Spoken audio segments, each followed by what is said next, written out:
Chers rêveurs et rêveuses de futur, bonjour. Dans une précédente vidéo, nous avons vu ce qu'est la prospective, un ensemble d'approches raisonnées du futur visant à éclairer les choix du présent. Mais d'où vient ce terme? Est-ce qu'imaginer le futur est quelque chose d'historiquement récent? À qui et pour qui est-ce utile? Je vais tenter de répondre à toutes ces questions dans cette courte vidéo, l'histoire de la prospective. C'est parti.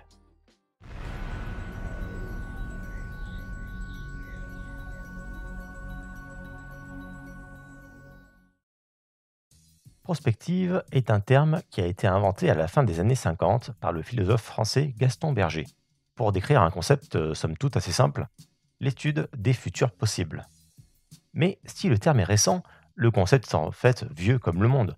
L'étude des futurs possibles a toujours été abordée de deux façons différentes. Le point de vue rationnel, basé sur l'étude scientifique des faits passés pour en faire des extrapolations, et le point de vue plus fantaisiste, basé sur nos volontés, nos espoirs, nos peurs. Dans la première approche, on va retrouver des termes comme prévision, conjecture, hypothèse, probabilité, calcul. Une approche très cartésienne donc.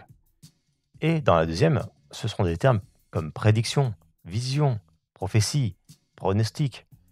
On est donc clairement dans le registre de la divination ou de la voyance. Les frontières entre ces deux approches vont se brouiller, notamment via le genre littéraire de la science-fiction qui, dès la Renaissance et surtout au XIXe siècle, va proposer des visions du futur pas si fantaisistes que ça, puisque basées sur les avancées technologiques de l'époque.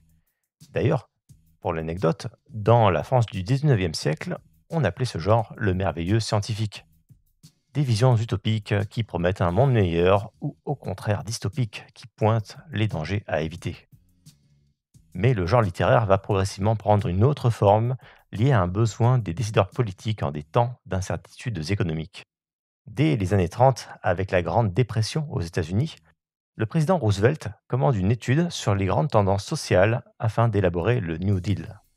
Puis en 1945, après Hiroshima, il est urgent d'étudier les différents scénarios de menaces que l'utilisation de la bombe atomique fait planer sur le monde. La prospective est donc à la base un outil d'information pour les dirigeants. Et c'est encore cette approche très américaine que l'on retrouve aujourd'hui dans les entreprises. Mais il existe également une approche française, celle définie par Gaston Berger, que l'on peut nommer anthropologie prospective ou encore science de l'homme à venir. Par la suite, à partir des années 60 et jusque dans les années 80, la prospective gagne en popularité. De nombreux organismes dédiés sont créés, comme par exemple le Comité international futurible en 1968 ou encore la World Future Studies Federation en 1976. Les pouvoirs publics s'en emparent avec en France le Centre d'études prospectives et d'information internationale en 1978 ou encore à la Commission européenne avec une cellule de prospective créée en 1989. À l'international, des organismes comme l'ONU, l'UNESCO ou encore l'OCDE utiliseront également la démarche prospectiviste. Dans les années 90, la prospective prend des formes plus diverses, plus diffuses, moins clairement identifiables. Alors que les grandes commandes publiques s'essoufflent progressivement, ce sont les acteurs privés, comme Shell, EDF ou General Electric par exemple, qui s'emparent de la prospective comme outil d'aide à l'élaboration de leur stratégie à long terme. Dans les années 2000, une prospective publique plus participative se développe, plus territoriale, moins concentrée dans les hautes sphères de l'État. C'est aussi une prospective dite du présent, de court terme, 2 à 5 ans, portée davantage sur l'action. Et depuis les années 2010, eh bien, on assiste à une hybridation des approches. Tout d'abord, un retour à l'imaginaire, à des projections de plus long terme, à horizon 2050, voire 2100. Probablement à la fois sous l'effet d'un contexte contre-utopique de plus en plus marqué, d'un éventail de possibles qui semble se restreindre et d'une place croissante de la fiction dans nos représentations.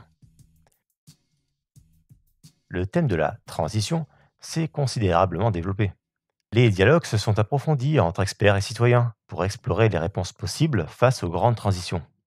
Le but est de permettre la reconnaissance et l'émergence d'acteurs du changement et d'actions collectives en vue de construire des futurs souhaitables. On les trouve notamment en France dans les labs d'innovation ouverte comme l'Institut des futurs souhaitables. Les pratiques du design fiction se développent depuis quelques années, comme par exemple l'association Réseau Université de la Pluralité. Le design fiction repose sur la construction de visions disruptives de la société sans volonté d'anticiper ce qu'il adviendra. Les fictions produites visent à questionner les usages, normes et valeurs dominantes. Également, on peut parler du développement des approches selon des scénarios de crise ou de rupture, menés sous l'angle de la résilience. Et enfin, on peut évoquer le mouvement de la littératie des futurs, soutenu notamment par l'UNESCO. Cette démarche aide les gens à comprendre pourquoi et comment nous utilisons le futur pour nous préparer, planifier et interagir avec la complexité et la nouveauté de nos sociétés.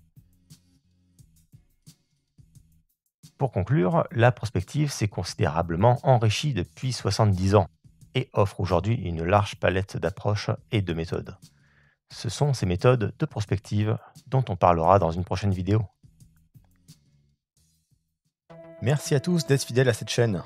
Merci également à tous les donateurs. Pour nous soutenir gratuitement, il vous suffit de vous abonner, mettre un j'aime et un commentaire à la vidéo pour qu'elle soit mise en avant sur YouTube.